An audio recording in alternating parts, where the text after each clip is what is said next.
Сайн бацхан та бүхэн бүгдд нь энэ өдрийн мэндийг хүргэе. Ингээд эрүүл ухааныг эрхэмлэн юуратай Philosophy podcast-ийн 45 дахь дугаар та бүхэнд хүрэхэд бэлэн болсон байна. За ингээд удаагийн дугаараар манай эртний өмнөх 4 онд төрж, манай эртний 65 онд үд болсон эртний Ромын Stoic philosopher Lucy Annei Seneca-гийн манай эртний 49 онд бичсэн On the Shortness of the Life буюу амьдрал ахархан байх тухайд хэмээх бүтээлийн талаар бүгдээрээ ярилцуулна. За ингээд бид нэр бусдад одоо үн цэнтэй зүйлс гар утсаа ч юм уу магадгүй мөнгө зээлүүлэхтэй харан байдаг атал яг өөрсний маань хизээч амьдралд маань дахиж ирэхгүй цорын ганц хөрөнгө болох цаг хугацаанд хэтэрхий хайн ханддаг бөгөөд бусдын одоо эрх мэдэлд амархан шилжүүлчихдгээс эхлээд олон гайхалтай санааны талаар яг энэ номын тухай өгүүлэх болно. За ингээд манай подкасттай эрүүл ухааны эрхэмлэгч агуулга даатгал хамтран ажиллаж байгаа бөгөөд та бүхэн агуулга цэгийн рүү орж өөрийн хүссэн даатгалдаа Philo хэмээхийн доор харагдаж байгаа промо кодыг ашиглан 5% хөнгөлөлтөөр даатгуулах боломжтой байгаа. За мөн тунуудахгүй Philosophy гар утасны аппликейшн маань та бүхэнд хүрэхэд өнөөдрийг хүртэл хөгжүүлэгдэн ажилласаар байгааг дуулахад таатай байна. За ингээд Мишель маань ахаад номоо харуулах юм бол та энэ номыг одоо худалдаж авах гэсэн юм бол манай Philosophy номын дэлгүүрээс худалдаж авах боломжтой байгаа. За dot description хэсэг маань яг номын дэлгүүрийн маань хаягийг бас оруулаад явна гэж. За мөн та дараагийн дугаараар одоо ямар ном орохыг подкастын төгсгөл хэсгээс олж сонсох боломжтой байна. За энэ ном маань ерөөхдөө яг ингээ 3 бүлэг хэсгээс бүрдэж байгаа. За нэгдүгээрх нь болохоор амьдрал ахархан байх тухайд. За хоёр дахь нь болонгууд яг ээжтэй бичсэн тайтгарлын цагтл. Гурав дахь нь болонгууд амар амгалан сэтгэлийн тухайд хэмээх иймэрхүү 3 бүлгээс бүрдэж байгаа гэсэн. Ерөөхдөө бол 3 загтал гэсэн үг тийм ээ. Бид эдийн одоо мэдхээр яг Марк Аврелигийн бясалгал ном дээр бичсэнтэй адилхан яг загтал дотроо яг ингээд дугаарлаад бичсэнтэй 1 2 3 загтал дотроо дахиад 15-ын дэг 17-гийн 8 ч юм уу яг иймэрхүү дугаарлалттайгаар бичигдсэн ийм ном байна. За бүгдээрээ шууд номынхаа агуулга руу оръё гэж бодож байна. За бид нар ингэдэг шүү дээ. За одоо яг би ч гэсэн ялгаагүй 50 нас хүрээд би нэг ийм юм хийндээ те 60 хүрээд ингэндээ. За магадгүй зарим хүмүүс 70 хүрээд нэг сайхан одоо амар амгалан амьдарч эхлэндэг гэх мэтэр өөрийнхөө амьдралыг янз бүрээр төлөвлөдөг. Тэгвэл Сенека танаас яг нэг асуултыг асуух болно гэж. Та тэгвэл яг өөрийгөө 50 наснда амьд байхыг яг яаж мэдээд байгаа? За магадгүй 60 наснда та яг амьд байхаагаа хинээр одоо баталгаажуулж мэдээд энэ төлөвлөгөөнүүдийг гаргаад байгаа юм бэ. Та магадгүй маргааш ч юм уу за бүр боли эх 7 хоногт амьд байхаагаа мэдэж чадах хүн яг одоо бол 100% хэн ч хэлж чадахгүй шүү дээ. Тэгэхээр бид нар амьдралыг хэтэрхий өөдрөгөөр төсөөлөөд ирээдүйд хэтэрхий одоо их ачааг үүрүүлээд одоо байгаа энэ үнцэнтэй мөчүүдэд анзаарч чадахгүй байна уу та гэдэг асуултыг тавиад энэ хүн ном эхэлж байгаа. Тэгэхээр та яг дараа нь ирээдүйд гэж хоошин тавьдаг байсан зүйлсийг яг одооноос эхлээд ямар нэг айдас түгшүүр бусад хүмүүсээс санаа зовох гэдэг тэр асуудлуудыг хоошин тавиад яг одоо өөрийнхөө амьдралын тэр гол зүйлдээ төвлөр гэдэг. Нэг үг үхээр за би одоо за нэг 5 жил ингэс тэгсгээд ажиллаж хагаад за нэг 40 хүрээд л нэг ийм гол юм хийж эхэлнэ.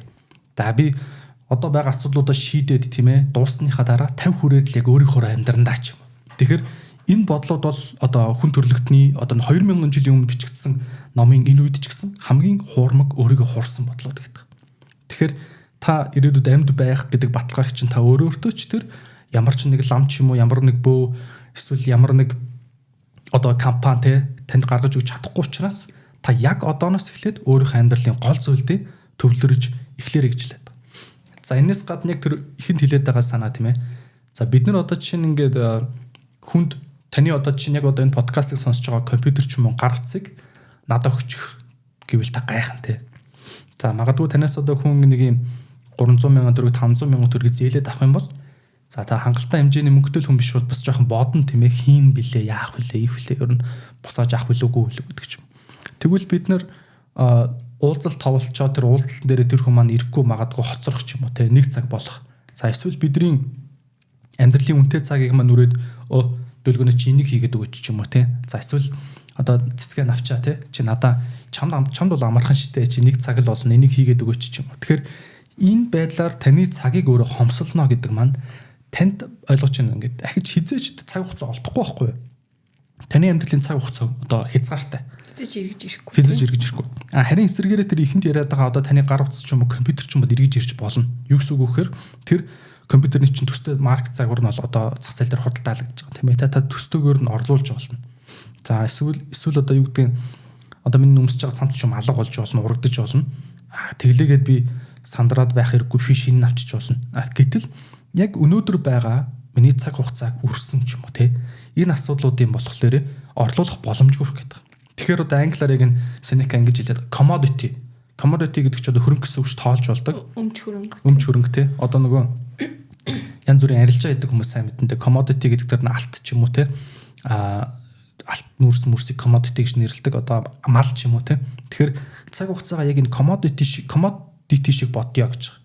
Тэгээ сүүлд харснаар нөгөө дэлхийн дундаж наслал 73.1 хэдчүүлээ байгаа. Тэгэхээр бид бүгдээрэнд нэг юм хязгаарлагдмал нөөцтэй цорын ганц зүйл маань баг цаг хугацаа байгаа юм шүү гэдгээр яг энэ амьдрал ахархан гэдэг үгийн цаана юу ахархан юм бэ гэхээр цаг хугацаа ахархан болж тараад байгаа гэсэн үг тийм ээ. За тэгээд тэгвэл ахархан юм байдгийн байж. Тэгвэл одоо яах вэ гэдэг дээр Seneca аягүй гоё үгэлж байгаа. Утга учиргүй өнгөрөх юм бол энэ амьдрал өөрөө ахархан байж болно. Гэхдээ яг өөрийнхөө амьдралын гол тэр мөн чанартай төвлөрөөд бүрэн дүүрэн амьдарч чадах юм бол амьдрал бас хангалттай байж болно. Тэгэхээр нэг юм хоёр талтай байгаа даа. Амьдралыг юу гэдгийг одоо ингээд Seneca-гийн хэлж байгаагаар арх уух тийм ээ. Одоо мөрөөдөө тоглож өнгөрөөх, шаардлагагүй зугаа цэнгэл хөөсөөр байгаа дуусгах юм бол өөрөө амьдрал асар ахархан байж болно. За эсвэргээр яг өөрийнхөө тэр амьдралын утга учирыг цаг минут тутамд мэдрээд маргааш байхгүй юм шиг өнөөдөртөө таашааж амьдарч чадах юм бол амьдрал өөрөө бас хангалттай ч их хугацаа байж болно. За ингээд эцсийн эцдүр нь явж яг амьдралыг юм хугацаатай хязгаартай байгаад байгаа нь өнөөдрийг утга учиртай болгож байгаа. Хэрвээ магадгүй хүмүүс 500 насалдаг ч юм уу одоо үүрд насалдаг байсан бол бидний өнөөдрийн одоо яриад байгаа утга учир ч юм уу за магадгүй амжуулж ямар нэг зүйлийг бүтээх мөрөөдөл гэдэг үгнүүд сүүлрэг утгаа алдах байсан байх магадaltaй. Тэгээ энэтэй адилхан санааг яг одоо жишээ нь Стив Джобс ярьдаг шүү дээ. Стив Джобс хамгийн сүүлд нөгөө юуны энтгэг явж ирчээд тэгээд толинд хараад өглөө болгон ноёлтгол дээр хэлдгээр би өнөөдөр миний амьдралын сүүлийн өдөр байсан бол би яг юу хийх байсан бэ гэж өөрөөсөө асуудаг гэдэг. Тэгээд тэрийг би яг өдөр болгон биш юм гэхэд хаяа өөрөөсөө асуухыг хичээхлээр айгуу сонь юм бодогдно л тоо. Тэгээд та бүхэн ч гэсэн яг бодоод үзээрэй те. Яг өнөөдөр ингээд таны амьдралын сүүлийн өдөр гэдгийг нэлээд сериосны ингээд бодоод үзэхгүй. Одоо ахиж та маргааш өглөөс ирэхгүй гэвэл өнөөдөртөө багтааж яг юу хийх байсан бэ те. Магадгүй ажилдаа явах байсан уу? Явах байсан бол та очиод яг юуг нь хийх байсан. Та хэн нэгэнд үг хэлэх гээд ч юм уу санаа зовоод эсвэл магадгүй ээжтэй хайртай дотныхон хүндээ хэлж чадахгүй за дараа олондоо те. За 5 жилийн дараа олондоо гэдэг тэр үгнүүд хэлэгдэх боломжтойгоор байх уу гэдэг байх. Би яг энэ тухай өөрийнхөө нэг гашуун гэх юм уу ойлгож авсан надад нэг жишээ байгаа юм. Юу вэ гэхээр тухай би 1-р курс байсан. Манай өвөө тухайн үед яг надаас нэг жоохон хол амьдардаг гэсэн. Бид хоёр бол багтаа дандаа ойрхон дотн амьдардаг. Баг хоёулахна өдрийг өнгөрөөдөг. Нэг 11-2 нас хүртлээр би өвөөтэй байсан. Тэгээд яг тэр 1-р курсод ордог үе дээр өвөө нэг хамаатны ихч рүү явж амьдардаг болоод тэгээд тэг 1-р курсын оюутан яг хөө тэгэл тухайн үед анх удаа оюутан болж байгаа болохоор хичээлүүдэд нэлээд сериосны ботцсон тий. Завгүй үнэ тэр шинэ залуучуудтай танилцаал явж байгаа шүү дээ. Тэгэл өвөө ингээд харангуут завсалгаанаар харангуут нэг залгацсан. Тэгэл маргааш нарангуут нэг залгацсан. Тэгэл би тухайн үедээ завгүй байхад хичээл хийж яхад ямар төвхтэй юм бэ ч юм уу тий. За маргааш залгаандаа нөгөөдөр залгаандаа гिजिтэл тухайн жилдээ яг өвөөд болчихсон байхгүй. Тэгээ би тэрнээс юу гэж ойлгосон гэхээр яг тэр дуудлага дахиад ирэхгүй дээ гэдэг бодол надад амар эвгүй санагдсан. Яг ингээд 8612 гээд эхэлдэг дугаар ингээд залгагдчихдаг нэг дотно. Тэгээд би одоо чинь ингээд гуйгаад хүсээд те дахиж тэр дуудлага ирэхгүй нам хүлээхгүй байхгүй. Тэгэхээр энэ яг жишээ Seneca-гийн хэлснээр юу хэлэх гээд байна вэ гэхээр бид нар ирээдүйг хэтэрхий ингэж юм өөдрөгөр төсөөлд юм байна. Ирээдүйд ямар нэг найдлага төрүүлдэг. За одоо ирээдүй ямар нэг юм гоё юм болно доо. За өнөөдөр ч яах вэ? Юу байнга хойшин тавиад нь шүү дээ. Ямар нэг байдлаар дараа нь өөдрөө очичин, дараа нь болчин, дараа нь ингэчин гэж бодоодсэн гэсэн үг. Тийм гэсэн үг. Тэгэнгүүт яг амьдрал ахархан байх тухайд гэж энэ номын гарчиг бол ерөөсөө энэ тухайл өгүүлээд байгаа. Биднийг амьдрал хүлээхгүй, таныг хүлээхгүй. Та одоо жишээ нь толгойн дотор ээжтэй те хамтдаа нэг юм хийнэ гэж боддог бол те автагаа нэг юм хийнэ, өвөөмэтэйгээ хийнэ. Эсвэл магадгүй хайртай дотны ихнэр нөхөртөө хийнэ гэж боддог бол яг одоо тэр үйлдэлүүдээ хийхгүй бол амьдрал таны хүлээхгүй. Тэгээ бид нар хитрхи дэгсдүүлж ирээдүг эргээр өөдрөгөөр төсөөлдөг юм байна. Дийлэнх тохиолдолд ирээдүй энээс дордох тохиолдол ихтэй байх. Би одоо жишээ нь тохоо үедээ ингээд утасны дуудлага ирж байгааг нь аваад ярьдаг байсан тэр мөч маань тэр үедээ бол нэг юм одоо завгүй те одоо би бол алцгааж байгаа шүү дээ. Хичээлдээ ах чинь завгүй ах залгаад ах юм ч юм. Гэхдээ одоо ингээ эргээ бодонгоо тэр үе маань ямар жаргалтай байгаа вэ те утсаар ирж исэн үе маань гэж бодогдож байгаа. Тэгэхээр эндээс ингээ харахаар бид нэр одоо цаг дээрээ байгаа тэр нандин зүйлсийг анзаарахгүй байна. Дандаа ирээдүйн ямарваа нэг зориг ч юм уу мөрөөдөл ч юм уу ингээ ирээдүрөө төвлөрөөд одоо байгаа энэ цаг мөчүүдийг ихтерхэн ингээ туулах ёстой зүйлс, шүдээ зугаа туулах ёстой зүйлс, олон зүйл рүү анхаарал маань сарнижидэг ийм цаг мөч болоод байгаа нь үнэндээ амьдрахгүй байгаа буюу Сенекагийн хэлээд байгаагаар утга учиргүй үрээд байгаа юм шүү гэдэг асуулт руу ялцчихгүй яваад ирчихэж байгаа. Тэр нөгөө Чамин чулуун гэдэг нэг өгүүлэг уншдаг эмэгтэй байдаг штэ. Яг тэр хүний нэг би багтаа сонсч байсан өгүүлэг санаанд орлоо. Нөгөө ээжийн санаад одоо нөгөө ээж дээрээ тустай амьдардаг болсон. Тэгээ ээж дээр ерөөсөө ирэхээ болцсон.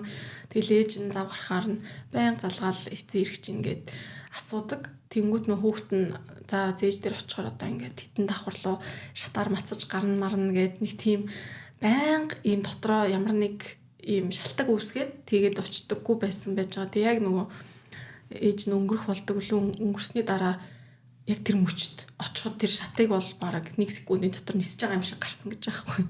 Тэгээ очиод угаасаа ээж нь өнгөрцөн эргэж ахиж уулзах ямар ч боломжгүй. Тэг яг тэр саанд орчлоо яг саяны нэг сонссон чинь. Тийм байна. Тэгээд яг энэ дэр нэмээд Сенека ингэж байгаа. Одоо бид нар мэдэн шүү дээ ингээд хүмүүс ер нь үхэх төхөөд ч юм уу жоохон нас дээр гарахлаар л одоо гандан луу их ойрхон явдаг болол тий. Одоо ялангуяа энэ гүн ухаан философик одоо хөгшин хүмүүс 50-аас дээш насныхан ч юм уу сонирхдаг зүйлээ гэж ухуулдагч үеийнхэн байдаг. За тэгэхээр Сенекагийн хэлж байгаагаар ер нь үхэх төхөөр л ер нь ухаан сууж юмшсыг жинхнээр нь таньж эхлэнэ гэдэг ер нь ямар харамсмаар юм бэ? Яагаад ирсэн байдаг вэ? Бидний тэгвэл юмсыг жинхнээр нь ухаж ойлгох нас тийм хойшоо юм бол тэгвэл наан өнгөрч байгаа нас тэгвэл яг хид юм өнгөрсөн болж таарах юм уу гэдэг асуултыг тавьж байгаа. За би та бүхэнд номын хэсгээс нэг сонирхолтой хэсгийг уншиж өгье. Завгүй хүн уран илтгэл арчлын ухаан зэрэг ямар чухал зүйлийг хийж чадахгүй. Дүүрэн савар ус хийвэл асгарахын үлгэрээр бодолд үнсэн сэтгэл аливаа гүн гүнзгий ухаж ойлгох чадваргүй байдгаа гэж байна. За энэ юу хэлж ийм вэхээр одоо бид нар ингээд завтаа хүн гэж бараг байхгүй хаа тий. Хүн болгон л завгүй байгаа. Та одоо чинь хэдээс үлд хамгийн их завтаа байснаа санах юм бол би л авыг өөрийгөө бол мэдэхгүй байна тий. Завтаа байна гэд юу хийх вэ гэж бодогдсон үе бол надад баг ингээд сүүлийн 6-7 жил байхгүй юм шиг. Тэгэхээр энэ нь өөрөө нэг аюул нь юу байгаад байна вэ гэхээр өмнө нөгөө нэг Бенчилхааны тамирсан нэгэн дээр ярьжсэн бид нар юмнаас уйдахгүй байгаад байна. Одоо завгүй хүн уран илтгэл арчлын ухаан зэрэг ямар чухал зүйлийг хийж чадахгүй гэж байгаа байхгүй. Яагаад вэ гэхээр эдгээр зүйлс өөрөө асар юм гүн төвлөрөл юмныг нухацтай бодож анзаарах бяцлаглалын тийм төлөвийг шаарддаг. Одоо бидний өнөөдрийн мультитаскинг гэж яриад байгаа олон зүйлийг зэрэг амжуулах гад тийм ээ. Гудам төгжрээд чүвэтэй амжлаасаа хоцрохгүй гэж амжиж ирээд за дараа нь өдрийн цайны цагаас өмнө нэг юм амжуулахыг хичээгээд за цайны цаг дуусахаас өмнө амжиж хоолоо идээд за амжиж хоолоо идсэн бол амжиж цайны цаг болохоос өмнө ажил руугаа гүйж орсон бол тарахаас өмнө дахиад нэг юм хийх гээд юм болгонтой ингээд цагтаа уралдаж байгаа энэ мультитаскингийн энэ үе дээр бид нар ямар нэг зүйлийг нухацтай анзаараад шинэ зүйлийг бодож олох гэдэг ч юм уу энэ чадрууд маань илүү их ингэж холдож ирээд байгаа тухай ахаал нөгөө нэг Бенчилхан дээр гарсан Эрик Фром дээр гарсан санаа яг бүр 2000 жилийн өмнө хүртэл давтагдж хэлж байгаа юм тийм ээ. Тэр үед ч гэсэн байсан байгаа даа. Тий. За одоо ингээд та өөрийгөө завгүй гэж бодож байгаа шүү дээ. Та нэгэн юмд бол заавал зав гаргах болно. Тэрийг би хэлье. Энэ Сенека үнэхээр аимшигтай хэлсэн байсан. Та завгүй гэж 1000 хэлэвчиг өөхөх өдрөө та үхэлд зав гаргах л болно гэж байгаа байхгүй. Тэгэхээр яагаад нэг өдөр та үхэлд зав гаргахаас хойш өнөөдөр та утга учраа гэж боддог чухал зүйлстэй яаж игээд зав гаргаарай. Ер нь завгүй гэж хэлж байгаа үгийн цаана тэр зүйлийг тэмч үн цэнтэй биш гэж үзэж байгаагийн илэрлэл гэж бас энийг хэлээд байгаа байхгүй. Нэг бол тэр хүн астар зохион байгалтгүй байна. Эсвэл яг төдийлөн зав гаргахчаар үн цэнтэй зүйлс тэр хүнд алга гэж хэлээд байгаа байхгүй. За би дахиад нэг номын хэсгээс та бүхэнд уншиж өгье. Бүхий л хүн ардын дундаас гүн ухаанад цаг гаргадаг хүмүүс л чөлөөт цагаа өөр ашигтай өнгөрөөдөг. Зөвхөн тэд л жинхэнэ утгаараа амьд яваа. Тэд аж амьдралаа сайтар ажиглахын сацуу өнгөрсөн бүхий л цаг үеийг өөрийн настай хавсаргаж явдаг. Өнгөрснөө мартаж одоог үл тоон ирээдүгээс айдаг хүмүүсийн амьдрал асар богино бөгөөд түгшүүрээр дүүрэн байдаг гэж. За тэгэхээр энэ дээр нэмээд араас нь хамгийн өрөвдмөр хүмүүс бол бусдын алхаанд одоо хөлөө тааруулж ундах нойр сэрэх бодлоо хүний аясаар амьдрдаг хүмүүс бол хамгийн өрөвдмөр хүмүүс гэдэг. За дээрэс нь тэр өвтгийгээд өөрийнхөө хайр сэтгэл өөрийнхөө зүрх сэтгэлийг хаашаа явах уу яах вэ хөөгээ тааруулж хүний аясан тааруулж амьдарч байгаа хүмүүс бол хамгийн өрөвдмөр шүү гэж хэлээд. За би энэ чинь ингээд нэлээд тийм олон хүн одоо хатуу гэх юм уу хэцүү санагдчих магадгүй сэдвийг яалтчгүй хүндий. Одоо хэдүүлээ нэгэнт бүрэн дүүрэн амьдрах хахархан амьдралын хугацаанд үнцэнтэй байхыг ярьж гиснээс хойш тийм ээ. Ер нь одоо ингээд за магадгүй та өнөөдөр ингээд нэгд өдрийн подкастыг сонсож байгаа бол бидэд ажилдаа явж байгаа тийм ээ. За энэ ажил өөрөө таны ирээдүйн ямар нэг зорилго, ямар нэг утга учиртай уйлдж байх гэж найдаж байна. За гэтэл дийлэх хүмүүсийн хувьд бол тийм биш байх магадлал өндөртэй гэсэн нэг хэлээд байгаа. Юу гэсэн үг вэхээр өөр хин нэгний хүсэлт тийм ээ. Өөрийнхөө хүсэл зоригийг автуулж ундах нойр сэрэх бодлоо тэр хүний аясаар тааруулна гэдэг байгаа юм. Яг ийм үе дээр бол хүн яг тэр нөгөө өөрийнхөө тэр амьдралын мөч бүрийг утга учиртай зүйлдээ зарцуулж байгаа мэдрэмжийг авахгүй явсаар байгаад ирээдүйд сайхан болно доо. Ирээдүйд ингэндээ гэж явсаар байгаад энэ хүний амьдрал маргааш үхээ мэдхгүйгээр өнгөрөөд байна гэдэг асуудал ирж байгаа. За дээрэс нь одоо магадгүй юу гэдэг нь те би одоо ингээ карьер хөөж байгаа. Эсвэл манай одоо жишээ нь намайг орлож ажиллах хүн байхгүй болохоор би хүүхдтэй төрүүлэхгүй гэр бүл төлөлтөд хойшлуулсан ч юм уу те. Одоо хүний нөөц дээр нөө ажлын ярилцлаган дээр их муухай үг асуудаг гэдэг постууд явдаг хгүй эмхтэн өмнөс. Найз залуутай юу те. Ойрын хэдэн жилдээ хүүхдтэй болох төлөлгөөтэй юу гэх мэт. Яг хуу бизнесийн утгаараа одоо хүний нөөц талаасаа тэр хүн мэдээж дундаасаа хүүхдтэй болчих юм бол тухайн хүний ажлын байр доголдно л та. Гэхдээ энэ нэг нөгөө нэг энэ тухайн хүн талаасаа болоод үзэх юм бол яг юуны төлөө юуг зориулах гээд байгаа вэ гэдэг асуудалт бол дахиад дэвшигдэж тавина тийм ээ. За энэ өөр их маргаантаас та бүхэн өөрсдийнхөө нас бодоод үзээрэй. Тэгээд сүүлийн 3 дугаар бүлгийн төгсгөлд болохоор яг энэ одоо бидний амьдардаг одоо англиар бол hyperactive market буюу хит идэвхтэй зах зээл болон илүү ингээд төвлөрж бясалгаж хийдэг инновац руу төвлөрсөн зах зээл хоёрын ялгааг та бүхэнд сонирхолтой жишээг хуваалцах болно. За ингээд бүгдээрээ 2 дугаар бүлэг рүү орцгоох уу. За тэгье. За би яг энэ ээж Хелвиада илгээсэн тайтгалын загтал гэдэг бүлэг байгаа 2 дугаар бүлэг нь ерөнхийдөө бол ээждээ бичсэн захиан гэсэн үг тийм ээ. Тэгээд над зүгээр яг хуу ингэж бодогдчихлээ. Ээждээ ингээд захиа бичиж байгаа. Ер нь ингээд энэ үеийн хүмүүс ингээд загтлаар их харилцдаг байж тээ их гоё. Одоо бид нар бол ингээд хоорондоо чатаар харилцахдаа үг үгээр нь таслах ч юм уу өгүүлбэрээр нь тасласаар хагаад ямар нэг юм үйл явдлын хоорондын харилцаа болохоос биш. Одоо нэг 2 компьютер ч юм уу 2 төхөөрөмж хоорондоо команд шиддэж штэ. Асараа унтраараа ирээрээ очоороо гэд. Тэг тиймэрхүү харилцаа шиг санагдаад байгаа юм л та.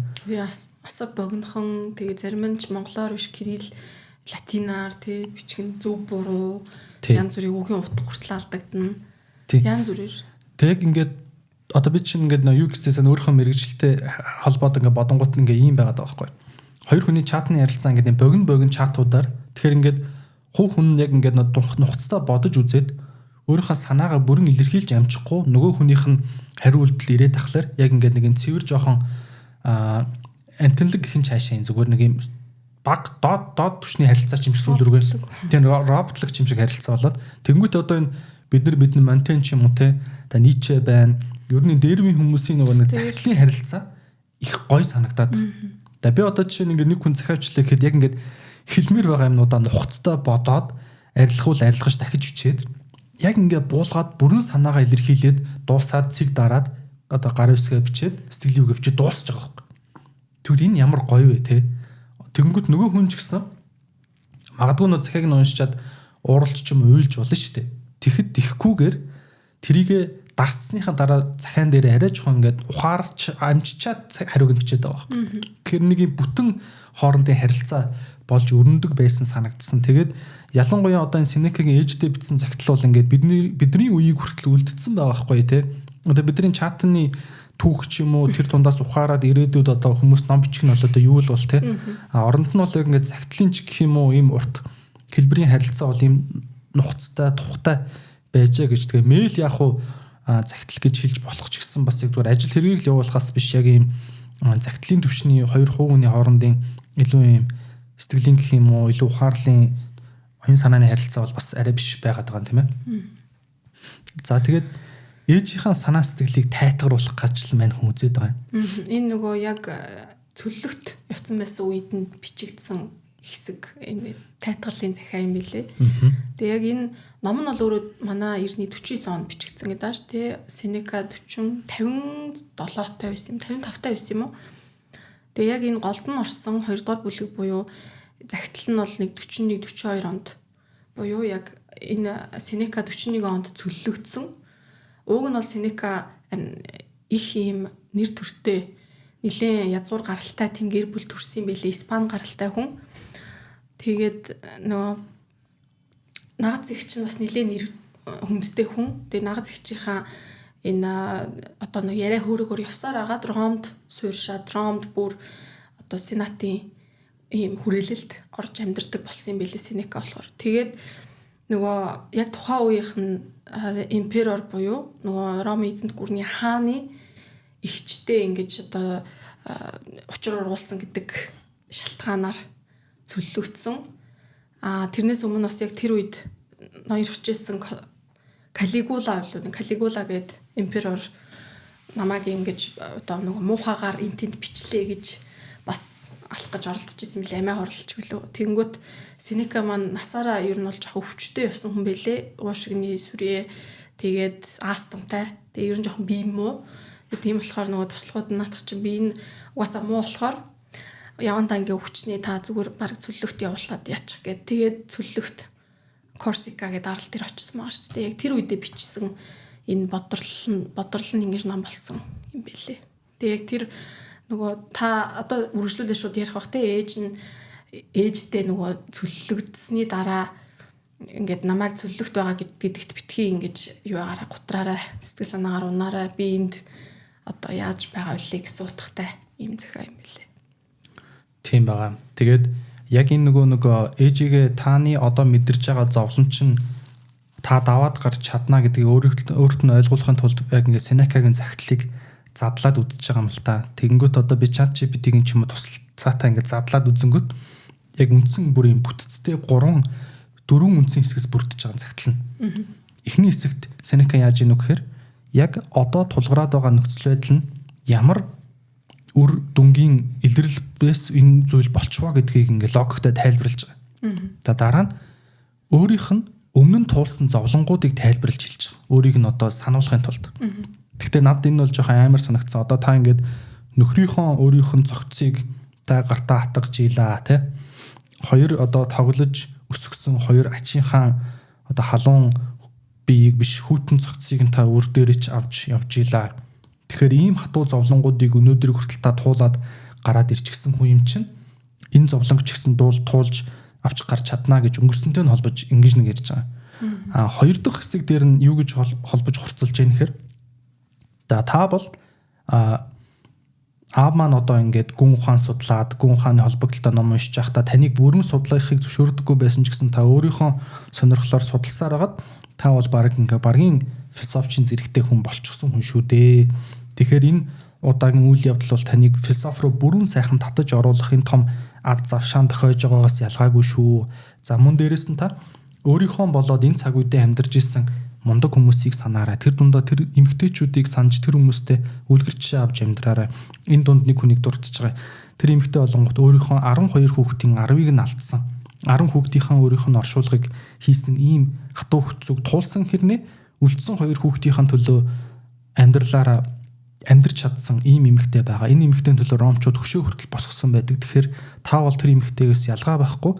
Зан чанарын хувьд өөрийнхөө биеийг авч явахын хувьд та нүрээ элдв янзын будаг муухай зүйлсүүдээр шавж бузартуулаагүй. Та амьдралын хатуу хөтөдөр гудааж үзээгүй. Та өөрийнхөө биеийн хувцсыг эсгийг ил гаргасан хувцс биш даруу зан мэрэгэн ухаанаараа та өөрийгөө гоёж амьдрсан ийм хүн шүү гэдээ ээжийг ангиж магтаж өөрийг нь ингэж одоо нэг энэ зовлон даван туулж чадна гэдгийг тайтгаруулж байгаа. За 3 дахь хэсэг дээр нь ирээдүйтэй холбож байгаа. Энэ Сенека өргөмөл охинтой байгаа. Тэгээ өргөмөл охин нь болохоор яг ээж дээр нь байдаг.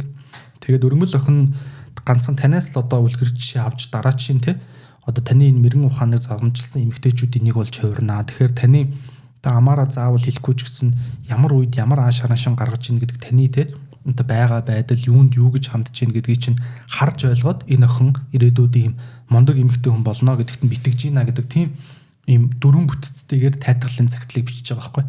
Тэр нь өөрөө ингээд яг би төсөөлөхөр ээж нь дундуур нь одоо их тийм нэг хэсэг дээр нь уйлаад нэг хэсэг дээр нь ингээд жоохон тайтгарч аваад зарим хэсэг дээр нь тайвшраад гих мэт ингээд ээжигээ ерөнхийдөө бол эдгээж те тэр сэтгэлийн хатуу хатуу зовлонг нь даван туулахад тусалсан байна. Тэгэхээр энэ дээрээс одоо жишээ нь би ч гэсэн айгүй санаа авмаар юм байсан л та те бид нар ингээд амьдралд хэцүү зүйл тохиолдсон хүндээ яг нэг сайхан тайтгаруулах бүхүүгээ очоод хэлье гэхээр нөгөө хүмүүс сонсохгүй ч гэж магадгүй ч юм уу эсвэл одоо юу гэдгийг би сэтгэл хөдлөлөөс олоо те яг яриад хоорондоо нүрээ харангууд хэлж чадахгүй зүйлсүүд байж болно шүү дээ. Тэгэхээр буруу зөрүүч ойлгуулчих болохоор тэгэхээр өөрөө сайхан засаж янзлаад бүр юм хөөрнөл зохиолын хэлбэртэй болгоод биччихэнгүүт нөгөө талдаа ээж нь сайхан уншаад авцсан байж ах жишээ те байгаа юм. Тэгэхээр энэ хэсэг дээр бол дандаа нөгөө ээжтэй үлгэр жишээ авч оруулсан хэсгүүд байсан. Тэгээ ер нь зовлон гэдэг эцэстээ бидний хатуужуулахын төлөө байдаг шүү дээ. Тэр дундаа эмэгтэй хүн бол одоо ийм аахар шаахар зүйлсэд санаа зовхон гэхээс илүүтэй илүү юм тулахтай ариун нандин эрэгтэй хүний туулахааргүй ч тийм ээ хэцүү сэтгэлийн зовлонгуудыг туулж исэн түүхүүдгээ түүхнээс одоо том том хэсгүүдийг иш татаж аваад тайлбарлаж бичсэн загтал байсан. Тэгээ энэ загтал өөрөө надад их сайхан таалагдсан байна. Надад бол энэ нөгөө стоик философи буюу одоо энэ стоицизмын гол ажилдаг цэг яг энэ юм шиг санагдаад байгаа. Яг стоикийн талаар хитэд ном уншлаа шүү дээ. Яг энэ дээр бол яг нэг юм одоо амьдралын хүнд хэцүү хатуу хөтөө үеүүдэд ингэж яг тухайн мөчөд орж ажилдаг философи стоицизм юм шиг байна. Одоо тэр Аврелигийн иш татсан тийм философи бол нөгөө амьдралын шархан дээр төрхдөг эмчилгээний тос юм а гэж хэлсэн байсан. Энэ бол Сенекагийн үг байсан юм байлээ. Тэгээд яг одоо нөгөө юм хүчтэй урсгалтай голд те ингээл тэнцээ ингээд урсаад явчихгүйхэн шиг нэг мөчрөөс ингээд зуурдаг шиг яг тэр мөчрөн стоицизм болж чаддгийм байна да гэж юу н ойлгох гээд байгаа. Тэг яг нөгөө одоо орчин үед тэгэл өнгөрсөн Аврелигийн дугаар дээр дурдсан шиг те стоицизмыг одоо буруу зүрх ойлгох юмд гарч байгаа шиг баг одоо нөгөө Аврели өөрийгөө стоик гэж хизээч хэлж байгаагүйтэй ижилхэн стоицизм хаана ажиллаж ийн яг энэ хүнд хэцүү үеүүдэд хамгийн их ажилдаг философи юм байна да гэж ойлгосон. Харин тийм. За энэ дээр яг нэмээд одоо ахиж хэлмээр байгаа зүйл нь сошиал медиа дээр сүүлийн үед янз бүрийн одоо инфлюенсер ч юм уу нөлөөлөгч нар одоо стоицизмыг ялангуяа одоо ингээд учиргүй булчин шүрмсэн зангираад тийм ээ алж чадах гад илүү юм иршүүд байдлын тухай эсвэл одоо ингээ амгорхог байдлын тухай юу ч ямар нэг тийм мэдрэмжгүй хандаж тийм ээ сэтгэл зүрхээ хүйтэн байлгахын тухайх философи гэж ойлгоод байгаа. Тэнгүүт ерөөсөө стоицизм бол нэг юм жаргалан тэнцсэн те одоо нэг юм айлын ирэх хүүхдийн ч юм уу зүг зүгээр ээжсэн амьдралд ингээд хатуу нэгт болоод иршүүд болоод босоод ирж байгаа тухай асуудал биш байгаа юм л та. Энэ бол ерөөсөө тухайн үедээ амьдралынхаа үхэл хагцал тийм ээ үхэл хагцалч одоо зөөлдгөр хэмжээний хэцүү зовлонтой үеүүдэд яаж хүн тэрийгэ туулах вэ гэдэг дээр л гаргаж авсан нэг арга зам л байгаад байгаа. Тэрнээс биш надаа юу гэдгийг стоицизмын тухай нэг сургалтанд сууснаа хүн гинт харж ирснээ нэг иршүүд болоод нэг амьдралын хаттай болоод ахын ч юу юм зүгээр эн чинь яг ингээд амьдралын одоо түрүүний хэлсэн шархан дээр түрхдэг тос гэдэг шиг оншинд нь таарсан өвчнөл эмчилгээ маягийн зүйл байгаад байгаа юм л та. Тэгтээ яг ерөөхдөө хүмүүс ойлгоод сураад авчих юм бол амьдрал тэ хизээч хаашаач эргэж магадгүй түрүүний ирээдүйдээ найдагталтгүй гэдэгтэй адилхан үйл явдлууд болоход ер нь яах вэ гэдэг тэр зэвсэг арга зам болж одоо хоёуг дуулахад зэхнэ гэдэг шиг зүйл байгаа юм. Тэгэхээр ер нь ингээд та бүхэн одоо нэртэй ч юм уу олон улсын түүхэнд байгаа философчдыг аваад үзээрэй. Нэг ингээд жаргаж явж байгаад философч болоод байсан хүн ер нь аяг бол ховор байгаа. Одоо энэ стоицизмыг үндэслэгч Зенон гэдэг философч те өөрөө том 8-аач хүн байсан. Тэг яг ингээд олон бараа таваараа авчирч исэн завин өөрийнх нь нүдэн дээр далаа тэнгист шатаж дуусаад тэгээд тэр дундаас тэр хэцүү зовлон хамгийн түрэнгээ алдсныхаа дараах шийдвэр нь амьдрал намайг философч бол гэж байгаа байлгүйтэйгээд стоицизмыг үндэслсэн байж байгаа ч. Тэгэхээр ер нь бол санаа нь яг ингээм амьдралд нь тулгарч байгаа хэцүү хатууг давж гарах өөрийнх нь тэр толгонд дотор оюун санааны арга зам байгаа байхгүй. Тэгэхээр та яг үнэхээр стоицизмыг сонирхмоор байгаа бол ялангуяа танд хизээ хамгийн их тохирох вэ гэхээр зовлон тулгараад та яг тэрийг мэдрэмжээрээ даван туулах хэцүү байгаа үед оюун санаа чинь туслах, таяг болгож ашиглах тийм үдэл санаа шүү гэж хэлмээр байна. За ингээд манай подкастта эрүүл ухааныг эрхэмлэгч агуулга даатгал хамтран ажиллаж байна. Та агуулга цэгийн рүү явж ороод өөрт хэрэгтэй даатгалаа Philo промо кодыг ашиглан 5% өнгөлтөөр даатгуулах боломжтой байна. За мөн тунтахгүй Philosoph гаргацсан аппликейшн маань нээлттэй хийхээр дөхөж байна. За ингээд бид бүхэн ажиллаж байгааг дуулахад таатай байна. За ингээд бүгдээрээ 3 дугаар бүлэг рүү орцгоё те. За 3 дугаар бүлгийн маань нэр бол амар амгалан сэтгэлийн тухайд гэж. За та бүгдээрээ энэ амар амгалан сэтгэлийн тухайд гэдэг бүлэг их гоё бүлэг байгаа. Тэгэхээр хэдүүлээ чадан ядаа миний хувьд хуваалцъя. За ёс жудагтай амьдралд тэмүүлж эхэлнэ гэж байгаа. За бид нар одоо ингээд ер нь стоицизмч бай яг энэ үеийн философийн нэг гол зүйл нь одоо вирту буюу дотоод тэр монголоор бол жудаг гэж орчуулад байна те. Зарим тал дээр зарим эрхэм чанар гэж орчуулад байгаа. Тэгэхээр бидний тэр дотор байгаа эрхэм чанарынхаа төлөө бид хэд ажиллах ёстой, тэрийгэ сайжруулах ёстой гэдэг бол ер нь стоицизмын хамгийн гол санаа. Тэгэхээр нэгдүгээр та яг тэр өөрийнхөө дотор байгаа эрхэмлэх зүйл, эрхэм чанарыг бүтээсэн үү, тэрийгээ зөв таньсан уу гэдэг асуулт яригдана. За энийг болохоор бас стоицизм эвдомония буюу өөрийнхөө яг тэр вирту рүүгээ тэмүүлэл тэр сайжрах процессыг бас эвдомония гэдэг ойлголттой холбож ярьдаг. За тэгэхээр бид нар одоо жишээ нь яг бодит амьдрал дээр та одоо чинь шинэ он гараад ямар нэг зарчим өөртөө баримтлана гэж тавьсан байгаа те. Одоо жишээ нь хоолны дэглэн баримтлан ч юм уу, эсвэл одоо хэл сурна гэдэг ч юм уу. За энэ болгон дээр бид нэр ингээ алдаж онж байгаа. Тэгээ алдаж онж байгаа энэ процесс дундаа та яг оюун санааны хувьд сайжирч ийн гэдгийг юугаар хэмжих вэ? Илүү ёс журамтай болж байгаа, илүү өөрөөрөө хуурахгүй болж байгаагаар хэмжиж гин үү? Эсвэл гадна талын хэлбэр төдий тэр нэг үг цээжлэх ч юм уу? Эсвэл одоо юу гэдгийг те ямар нэг булчинчин томорхоор хэмжиж гин үү? Гэдгээс эхлээд салгаж эхэлж байгаа.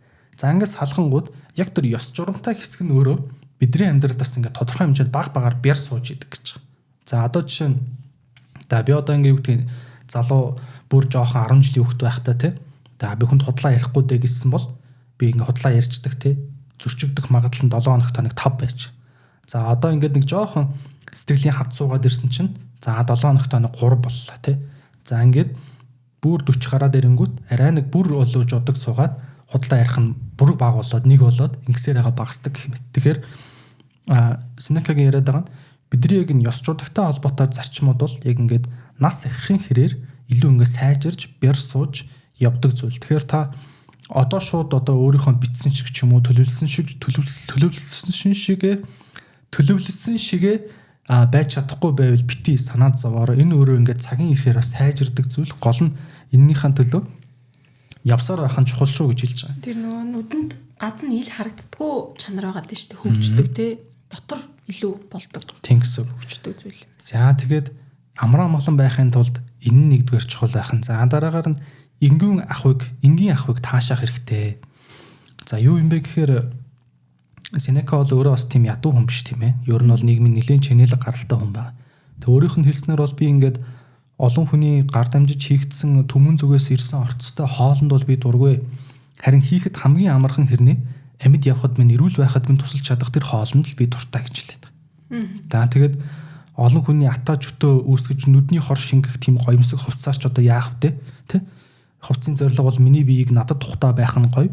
За тэгээд одоо тухтай гоё дулаахан бол дулаахан. За хамгийн сайхан таарах хувцал хамгийн сайхан шүү дээ те. Гэтэл одоо бид нэр хідэн яг өөрийнхөө ингэж хэрэгцээнээс илүүдсэн зүйлээс болоод хамгийн чухал зүйл болох тэр сэтгэлийн амар амгалан гэдэг зүйлийг алдагдуулаад байна гэдэг тухай ярьж байгаа. За энэ тухай хэсгүүд бол ер нь буддын шашны буддын философитой ч гэсэн ер нь их төхөө хэсгүүд ч ус олон байгаа гэсэн үг. За мөн дээрэс нь ингэж байгаа олон хүний нүд хужирлах гоё тавилга ширээгээр ч одоо тэ яах вэ?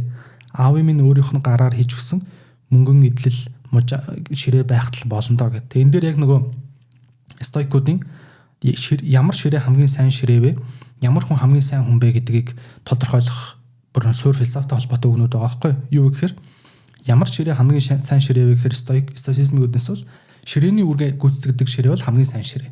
Тэрнээс ш ширээ одоо юу гэдгийг буландаа нэг алтан тоногтой болоод те дээр нэг одоо луугийн сэлбэртэй ч юм уу дээр нэг марслангийн толгойтой боллоо гэд тэр ширээ сайн болохгүй ээ гэдэг санаа. Тэгэхээр хүн гэдэг тэр таны өөрийн чинь дотоод мөн чанарт байгаа тэр зүйлд хамаархал зүйл сайн болохоос биш илүүдсэн зүйлс бол бидний амар амгалан байдлыг өөр алдагдуулж идэм а гэж яриад байгаа. За ингэнгүүт надад яг хамгийн түрүүнд юу санаанд орсон гэхээр та бүхэн Indiana Jones гэх киног санаж байгаа. Indiana Jones-ын хэдвэр анги дээр нь ч үлээ нөгөө юу хайдаг аахгүй юу? Есүсийн нөгөө нэг хундгыг хайд. Нэг агуу дотор нэг цэрэг манаа сууж идэг санаж байна. Тэгсэн чинь асар олон ингээ хундгнууд өртсөн ширээн дээр яг тэр хэсгийг та бүхэн YouTube-с ч юм хайгаад үзээрэй те. За буруу хундгандаа авах юм бол ингээд үхнэ те. Одоо чулуу боломжлоо. Зөв хундгандаа буюу яг тэр Есүсийн одоо өөрийнх нь ууж исэн хундганд уух юм бол юу яана? Мөн амьдрын чөлөө нэг тийм те. Тэгээд тэр хундгыг хайдаг ихгүй. Есүс ямар хундганд ууж исэн юм бол гэл. Тэгээ хамт явж исэн нэг юм жоохон шуналтай хүн Есүс юм чинь энэ л хундганд ууж таараа гэл хамгийн гоё хундгыг аваад алтан шимэгтэй уусан ч өгчдөг ихгүй. Тэгсэн чинь Indiana Jones болохоор бодсоор аваад хамгийн игэлтэй даруу боргол аяганд уусан байж таараа гэд нэг юм модон ташмаг аваад уусан ч мөн байдаг ихгүй. Тэгэхээр яг шууд энэ санаанд орсон. За тэгээд энэ дээр нэг юм гоё үг гарсан юм а. Одоо ингээд мэрэгэн ухаанд ямар ч сууц тохирдгоо гэж байгаа. Одоо мэрэгэн ухаан бодож сэтгэж тийм ээ философик бодож сэтгэж заавал хааны орд хаш эсвэл том байшин байх албагүй. Зүгээр нэг юм жижигхэн одоо салхинаас нөмөрлөж дулаахан тогтой сууц байхтал тэр дотор мэрэгэн ухааны үзэл санаа зохиол бүтээлүүд төрж болно шүү дээ гэдэг санаа хэлсэн их гоё санагдсан. Тэгээд хамгийн хүндтэй том зохиолыгч жирийн нэг үзгээр бичиж болдог тийм. Хамгийн онцгой бүтээл игэл будгаарч гэсэн будагдж болдгийг бид нар Ван Гогийн зургнуудын жишээн дээрээс харж болж байна. За одоо бидний мэдих Чанмгон ч юм уу те зохиол бүтээлүүд одоо нөгөө нэг шорон цусаараа бичсэн бичвэрүүд байдаг. Тэгэхээр яг тэр нөгөө нэг төрж байгаа агуулгын чухал болохоос биш яг тэрийг нөгөө нэг бүтээж байгаа тэр хэлбэрийн төдий зүйлс бол тийм чухал биш ээ гэдэг санааг давтан л хэлээд байгаа. Яагаад гэвэл одоо ингээ харангуут энэ Сенекагийн амьдарч ирсэн Ромын үеийн тэр язгууртнууд гэх юм уу дээд зинданых нь бол арай их тэрхий тансгал юм билээ л дээ те. Битүү ингээ алт гинжинд одоо суудсан байж ах ч тэгэхээр та бүхэн Сенека өөрөө асар баян хүн байсан бас. Хөшрөөд бүр илүү баян болсон. Тэг хид хідэн идэлэн газартай 300 сая одоо тухайн үеийнхаа 300 сая Ром зоостой ч л бүр юм асар баян хүн байсан байхгүй. Тий. За тэгээд сэтгэлийн амар амгалантай байх дараагийн зүйл нь юу юм гэхээр өөрөө өөрийгөө хүндлэх гэж. За энэ өөрөө өөрийгөө хүндлэх гэдэг санаа бүр асар том санаа. Та бүхэн одоо энийг бүр яг төвлөрж ойлгож сонсоосоо гэж хүсэж байна. За юу юм гэхлээр одоо жишээ нь ингээд Facebook ороод харангуут ингээд жолооны үнэлэг гарганаа гэж бичсэн байгаа хөөхгүй тий. 500,000 600,000 жолооны үнэлэг гарганаа. За бүр хуурамч диплом гарганаа тий. 3-4 сая төгрөг. За одоо өөрөөдөө авилгын жишээ гэдэг ч юм. Тэнгүүд за бусад хүмүүсийн ингээд 9 штийн магтаал байгээ. Хүн өөрөө өөрийгөө хүндэтгэх тэр мэдрэмж гэдэг өөрөө сэвдэх юм бол хамгийн амар амгаланд маань тухгүй зүйл болж хувирдаг. Тэгэхээр хэцүүч бай, хатууч бай, яг ёс жудагтай байгаад одоо диплом авахаар бол яг тэр сургуультан сураад сурсан шиг авчих тий. Ямар нэг ажлыг бүтээмээр байгаа бол яг ёс журмаар нь яваад авчих. Жолооны үнэлгийг авмаар байгаа бол яг сургуультан сураад шалгалтын нөгөөд авчихаа. Наан ингэж арга цаасан үйлдэл нь хэлбэрийн төдийдөө тэр асуудлыг шийдээд болчихж байгаа юм шиг хэрнээ таны өөрөө өөрийгөө хүндэтгэх сэтгэлийн амар амгаланг чинь тэр цэгээс хойш өөхөх хүртэл чинь таныг амар амгалан байлгахгүй гэж. Та одоо энэс одоо жишээ нь ухрах чадахгүй байхгүй. Ойлгож байгаач тий. Одоо ингээд нэг хүн одоо юу гэдгийг ингээд хуурамч жолооны үнэлэгтэй хуурамч жин зүгээр хүнээр гаргуулчлаа л да тий таньдаг мэддэг хүндээ мөнгө төгрөг өгч жагаад гаргуулчлаа. Тэгэнгүүт тэр хүн ингээд хизээч яг тэр бүх одоо юу гэдгийг шалгалтуудын нөгөөд аваад тэнцэж байгаа хүнийхтэй адилхан одоо юм сэтгэлийн тайвшралтайгаар өөрийгөө хүндэтгэх үзэлтэйгээр машин барихгүй байхгүй. За дипломын жишээн дээр бол те яг ингээд сургуультанд сураад одоо мөсөн хуйлсан сургуулийг 5 жил сураад зовлонг нь үзээ төгссөн хүн. За нөгөөх нь бол ингээд мөнгөөр диплом авсан хүн хоёр. За гадна талтай бол хоёулаа дипломтой те хүн харахад ойлоо мөсөн хуйлсан сургууль төгссөн. Гэхдээ яг тэр дотоод сэтгэлийн хувьд тэр хүн өөрийнхөө юу буруу хийсэн бэ? Юуг хуурсан байг мэдээд байгаа байхгүй. Тийм үү? Тэгэхээр өөрийгөө дотроосоо байнга сэтгэлээсээ идэж явна гэсэн. Тэгэхээр сэтгэлийн амар амгалан байдал гэдэг бол ингээд бясалгал хийгээрээ тий. Одоо сайхан хүүтэн шүршүрт ороорой. Орой унтахаас өмнө хүнд хоол битгий идэрэй гэхээс илүү философитлаас бол та өөрийгөө битгий хуураарай. Яг энэ ёс жудагтай байдал гэдэг чинь таныг амар амгалан байдал хамгийн том зүйл шүү гэж хэлж байгаа. За энэний араас номын хэсгээс нэг гоё хэсэг байгаа. Өөрсдийгөө цэцэн мэргэн гэж бодоогүй байсан бол олон хүн цэцэн мэргэн болох байсан бизээ гэж. Тэгэхээр амар амгалангийн тухайд ярих дээр бид нар одоо өөрсдөө цэцэн мэргэн гэж тодорхойлох ч юм уу өөрсдийгөө философч гэж тодорхойлоод эхлэхлээр нөгөө нэг яг тэр зүйлийн мөн чанар руу биш тэр зүйлийн хэлбэрийн төдий зүйл рүү явсан болж бас таарчих гадаг шүү дээ тийм ээ. Тэгэн дахиад нөгөө нэг сэдв хөндөгдөж юм л та. Амьдтай философч гэж өөрийгөө тодорхойлсон хэдэн хүн байдаг вэ байдаггүй вэ те гэх мэт. За энэ бас их гоё үг ээ. Би бүр энийг заавал хэлмээр. Зөв бүхэн ёс жудгийн мөрөөр хурж ирэх бөгөөд бусдад жудагтай гэдгээ нуух болон зарлахын аль нь огт хэрэггүй зүйлээ гэж. Ер нь бол ингээд ёс жудагтай амьдарч байгаа хүн бол харваас өөртөө ихтэй. Бардам. Ямар нэг хэний өөдөөс одоо жишээ нь айхгүй үгээ хэлж чаддаг байдаг. Хүн ер нь ингээд шииргэнэх ямар нэг айцтай болох тийм ээ. Ямар нэг зүйл дээр хойш суух.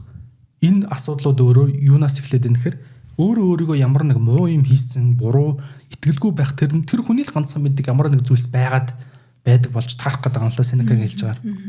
Энэ дээр нөгөө Сенекагийн яг өгөхийнхаа өмнө хэлсэн үг нь бас санд орчлоо. Сенека айгүй их төрийн одоо нөгөө улс төрийн явуулгатаагаар күтгэж хувилдаанд нэрийг тохож күтгдэг ч юм уу тийм тохиолдол маш их гарч ирсэн юм билээ. Одоо саяны цөллөгт явснаар ч гэсэн яг тийм хувилдааны нэг юм золиос болцсон байдаг гэж ихэнх судлаачид бол үздэг юм билээ. Тэгээ яг үхлэн ч гэсэн одоо нөгөө нэлээд нас өндөр гарсанныхаа сүлд Неро гэдэг удирдагчийн багшаар нэлээд олон жил ажилласан 54-өөс 62 оны хооронд лөө. Тэгээ явсаар агаад нөгөө Неро гэдэг хүн нь өөрөө одоо удирдагч эмперор нь те намайг алах гэж байгаа ийм хувилдааны нэг хэсэг нь Сенека байна гэсэн ийм зарилгаар та ингээд одоо хор удагсан жоо юу адгсан жоо үхнэ гэд ингээд амиа хорлоод игүүт гэж үхэж болно гэдэг нөгөө Сократ шиг байдалд орсон байхгүй. Тэгээд яг үхэл ингээд нүүр тулаад ирэх үед Сенека зүхтаагүй би үхнэ гэд яг хүлээж аваад ингээд үхэж байгаа цусаа ханж үхэж байгаа юм билэ. Тэгээд тэр үхлийн одоо хэсэг Сенекагийн үхэл гэдэг энэ тэр мөчн маш олон зургууд дээр хүртэл буусан байдаг. Яг сэргэн мандалтын үед ингээд Сенекагийн үхэл гэдээ баг хэд хэдэн хувилбартай тийм зургуудыг та нараас интернетээс хайгаад олж болно. Айгу алдартай зургууд байдаг. Тэгээд яг үхийнхаа нөгөө хажууд нь ингээд нөгөө сүүлийн үгийг бичиж авдаг юм хүн байт юм л да. Яг тэр хүн нь бол бас яг саяныхтай төстэй утгатай юм хэлж ирсэн. Та нар надад ингээд үйлчилж байгаад чинь би талархахч одоо ямар ч ирэхгүй би одоо ямар нэг үг хэлэх ирэхгүй байж болно. Гэхдээ энийг л хэлье. Би одоо ингээд өөрийнхөө амьдралыг та нарт жишиг болгож ингэж үлдээе. Та нар энийг ингээд санамжиндаа одоо нэг ингээд бүр илүү сайн тогтоож авч яваарай. Яа одоо тхиим бол ёс жудагтай байсны чинь төлөө хүндэтгэл заавал ирнэ. Одоо нөгөө зөрөгтэйгоор өөрийнхөө ингээд үйлдэлээрээ тэр ёс жудагтай амьдрал туулсан гэдгээ хэлээд байгаа байхгүй тийм яг эцсийнх нь үг нь тийм байна. За тэгээд энэ дэр нэмээ Сенека ийм үйлж байгаа аим шигтэй. Наснаас ч нөөр хүндлэх зүйлгүйгээр хөгшөрнө гэдэг бол асар гонхтой гэж байна. Одоо амраа молон байх тэр хүн ингээ хөгшрөөд эхлэх нэштэй 70 гараад 60 гараад тэгээд таны ингээд урт наслсан те 70 нас гэдэг наснаас ч өөр танд хүндлэхээр ямар нэг тийм хийж үтээсэн зүйлгүй байх бол хөгшөрсөн хойно бол асар амар амгаланг өгөө хийдэг нэг юм а гэж хэлж байгаа. Энэ бас айгүй амар санагдсан. За эд хөрөнгийн хувьд тэгвэл яах юм бэ гэж. Эд хөрөнгийн хувьд тэгвэл хүн өөртөө дараа болох үс ихэд хөрөнгөхгүй. За бас саний сэтгэлийн амар амгалан эвдээд байх үс тийм баг эд хөрөнгөтэй биш байх буюу алтан дунд гэж арай хэлэхгүй. Одоо яг хитрхи ихэд хөрөнгөтэй болоо таны сэтгэлийн амар амгалан бөснүүлээд байх юм бол бас хэрэггүй байх нь тийм ээ. Бас одоо юу гэдгийг сайхан бүтээл төрүүлээ хийгээд өөрийнхөө амьдрья гэсэн чинь бас хангалттай хэмжээний мөнгөгүй байх юм бол энэ өөрөө бас бишээ гэж байна. Тэгэхээр энэ хоёрын яг голд нь байх юм бол зөв шүү гэдэг тийм санааг хэлж байгаа. За номын хэсгээс дахиад нэг асар гоё хэсгийг та бүхэнд уншиж өгье. Олны өмнө гайхуул сайрхдаг зангаа халцгаая. Альва юмсыг гадаад үзмжээр нь бус хэрэглээгээр нь дүгнэж хөвший. Хоол хүнс өл тарж уух юм цангаа тайлж дур хүсэл зайлшгүй юмнаас урган гарч байх ёстой. Хөл дээрээ бат зогсцгоё. Сүүлийн үеийн маяг дагахын оронд үг дээдсийн заншлаар хувцлаж сурыг. Бие барих чадвараа хөгжүүлж, өрөлгөн амьдралыг цээрлэж, алдар нэрийн төлөө хүслээ цагдаж, уур хилэнгээ намжааж, эд баялагийг зөв өнцгөр харж, аривч гамтай байж сурцгаая гэж. За тэгээд энэс цаашлаад одоо ном цуглуулж, ном одоо бөөгнүүлдэг хүмүүсийг их шүүмжилж байгаа Сенека. Юу юм гэхэлэр элдв янзын гой сайхан сонин содон ном цуглуулад тэр номнуудаа гарчгалж үзээгүйж дунд нь одоо ингэ хөвтөж идэг хүмүүсийг бол Сенека янз бүрийн алт мөнгө цуглуулчаад дотор нь хөвтөж идэг луугаас өөрөө ялгаагүй гэж. Тэгэхээр энэ бол ерөөсөө уг сэтгэлийнх нь үндэс нь бол ялгаагүй. Ном эсвэл нэг юм алтан бөгж хоёр цаана бол хоёулаа л эд хөрөнгө. Тэрнээс биш ерөөсөө тэрэнд хандж байгаа сэтгэл нь бол хоёулаа ялгаагүй шунал. Тэгэхээр өөрийнхөө яг уншиж хэргийг гаргаж чадах номыг л худалдаж ав. Өөрийнхөө яг тэндээс уншиж чаднаа давнаа гэсэн номнуудаа л худалдаж ав. Тэрнээс биш эд тогшил битгий болго. Өөрийнхөө чимэг битгий болгоо. Одоо энэ дээр жишээ авж байгаа дээр үеийн одоо Сократын ч гэдэг юм уу одоо философчдын цээж баримлын дор Сократын тухай одоо Платоны бичсэн номуудыг ч юм уу ивэ тавьсан байсан тийм язгууртанд байдаг гэж байгаа байхгүй. Зүгээр нэг мөн Сократын өгшөөний зүгээр нэг ивэс болгож Сократын номыг тавьдаг те Платоны номыг тавьдаг тийм хүмүүсийг би харсан. Энэ бол ингээд бүтэн гутамшгаа гэж хэлж байгаа. Би одоо нэг Burnout Society буюу те бинчлаханы номтой холбоотой яг адилхан агуулгуудыг та бүхэнд ярьж сонирхуулах гэж байна. За энэ дээр бол ингэж байгаа. Ер нь штэ те яг ингээд үржил шимтэй газрыг тариалангийн талбайг зогсоо зайгүй жил болгоо ингээд ургац сураагаад авах юм бол энэ ерөөсөө тун удалгүй энэ талбай үржил шимгүй болоод өгчнээ. За энтэй адилаар та өөрийнхөө оюун санааг төр завсарлага авч хэсэг амарсны дараа ирж хүчин танд эргэж очно. Та зогсоо зайгүй чармааж ажиллавал таны ухаан санаа бүдгэрч үлбийнэ гэж байгаа. Тэгээ энэ өөр аяхан чухал заа. Яагаад гэвэл одоо би энэ дэр яг тэр нэг подкастын их хэсэгт хэлээд байсан санаагаа хэлчихье. За deep focused innovations буюу одоо ингээд Apple-ийн бүгдээрээ ихэнх үеийг бодъё л да тий. Одоо Steve Jobs, за Steve Wozniak, за тэгээ бас инженерүүд нийлээд асар гүн төвлөрөлтөөгөөр шин зүйлийг хийх гэж оролдож олон жил суусны үндсэн дээрээс Macintosh, Lisa гэдэг энэ бүтээгдэхүүнүүд гарч ирээд өнөөдрийг хүртэлх бидний гарт байгаа энэ инновацлог төхөөрөмжүүд үүссэн байна. За одоо тэгэнгүүт одоо яаж ийнө вэ гэхээр сүүлийн үеийн одоо инфлюенсер ч юм уу ер нь ингээд Монголын зах зээлийн онцлог биш үү те Монголын ч гэлтгүй дэлхийн зах зээлийн онцлог одоо энэ англиар бол fast paced hyperactive market буюу хэтэрхий юм идэвхтэй хурдан темптэй юм зах зээл болчиход байгаа байхгүй. Тэгээ энэний өөрөөс сөрөг нөлөө нь юу юм гэхээр тухтай юм бодоод яг ингээд юмыг чанартай хийчих боломж байхгүй. Хүн болгоо ингээд анхаарлын төвлөрөл нь ингээд асар бага болоод ямар ч үс энэ таскыг дуусгах нь чухал те. Таскыг дуусгах нь гэдгийг зүгээр ингээд нэг зүйлийг газ хаагаад өөрөөсөө холдуулаад ажил хийсэн болоод дуусгах нь чухал гэдэг нэг юм хэтэрхий динамик зах зээл үүсчихэд байгаа байхгүй. Тэгээ одоо ингээд дедлайн гэдэг үгийг бол та бүхэн сайн мэдэх бах те. Одоо ажлын дуусгах хугацаа. Тэгэнгүүт яг энэ зах зээл дээр байгаа бизнесүүд дотоод баг нартаа хэлдэг эсвэл одоо жишээ нь ингээд программистуудаа эсвэл одоо захирлууд менежерүүдэд хэлдэг энэ дедлайн гэдэг хугацаанууд хэдэн яг юм бодиттой дедлайн вэ гэдэг асуудал яригдаад эхэлсэн юм байна л да. Зүгээр ямар нэг ажил дуусах хугацаатай байх ёстой гэж тавиад байна уу? Эсвэл үнэхээр яг бодиттой тийм хэрэгцээ байна уу? За эсвэл энэ одоо их чухал үнцгэн шүү. За бизнесийн буруу төлөвлөгөөнөөс болоод доошоогоо гүйцэтгэгч ажилтнуудаа хуурамч дедлайн очоод байна. Анхнаасаа тэр бизнесийн төлөвлөгөө буруу гарцсан, буруу төлөвлөсөн. Тэгэнгүүтээ тэрэндээ багтааж амжуулах гад нөгөө нэг дизайнерыг, программистыг те нөгөө нэг менежерийг санхүүгийнхаа хүнийг ингээд шахаад эхэлдэг. За энэ шахаад эхлэнгүүт яаж ийм нөхөр нөгөө чи яарч эхлэн те. Яарч эхлээ сандарч эхэлсэн ийм хүн дээрээс ерөөсөө юм чанартай ажил ч юм уу ялангуяа ингээд бүтээгдэхүүний шинжтэй ажлууд дээр бол сайн зүйлсүүд гарахгүй байна.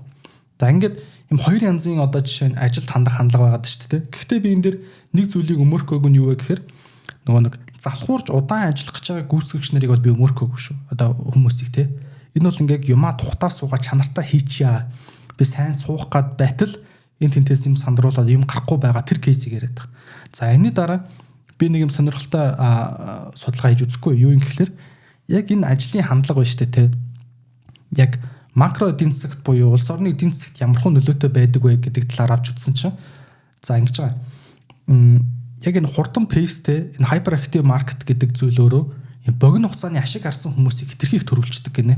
За одоо жишээ нь бид нар одоо мэдэн шүү дээ, нэг байгууллагт дундаж нэг хүний ажиллаад гарах хугацаа уламж багасаад байгаа. За миний мэдж байгаагаар технологийн салбарт бол Монголд нэг хүний дундаж ажиллах хугацаа 1.6 жил байгаа байхгүй.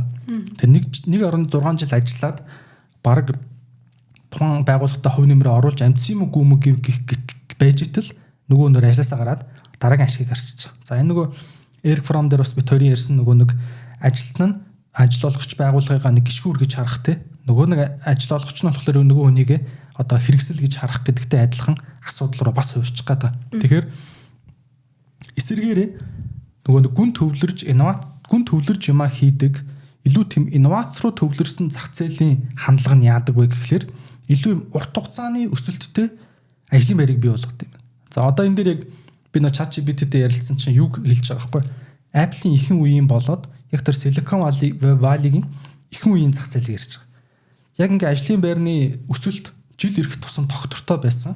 Тэгээ ажлаасаа гарах тэр давтамж өөрөө их юм тууштай байсан гэж байгаа. Тэгэхээр би энэ дээр хэлэх гээд байгаа нь одоо бид хэдүүлээ ингээ бизнесийн хандлагуудаа ялангуяа дээрээсээ одоо чинь эхлэх юм бол бизнесүүд маань яг ингээ зөв төлөвлөлтөө хийгээд тийм ээ яг дотроо ажиллаж байгаа тэр багийнхан болоод гүйцэтгэгч компаниудад илүү ингэж төвлөрж ажиллаа хийх боломжийг нь олгодог байх юм бол энэ илүү өөрөө чанартай зах зээлийг бий болгоно. Энэ чанартай зах зээл нь өөрөө эхнээсээ хэрэглэгчдийн илүү юм тууштай хангагдах хэвээр хэрэгцээнд рүү одоо зорж эхэлнэ те. Тэгэхгүй ингээд газ нэг Facebook-ийн буст хийгээд газ нэг юм гаргаж ирээд нөгөө хүндээ аваад зараад алга болох гэдэг нэг юм лөөрчин чим шиг юм майндсеттэй болчиход байгаа хөх те. Хандлагатай. Газ болгож ирдэг те. Тэнгүүд одоо бид нар сошиал дээр нэг хүн гарч ирэл загнаал газ борлуулалтын ингэдэг те. Гараад ингээд тэгээд явмаа ч юм уу. Тэнгүүд энэ хандлага өөрөө яг энэ hyperactive буюу хит мэдрэмтгий хит юм хурц зах зээлийг үүсгэж байгаа байхгүй.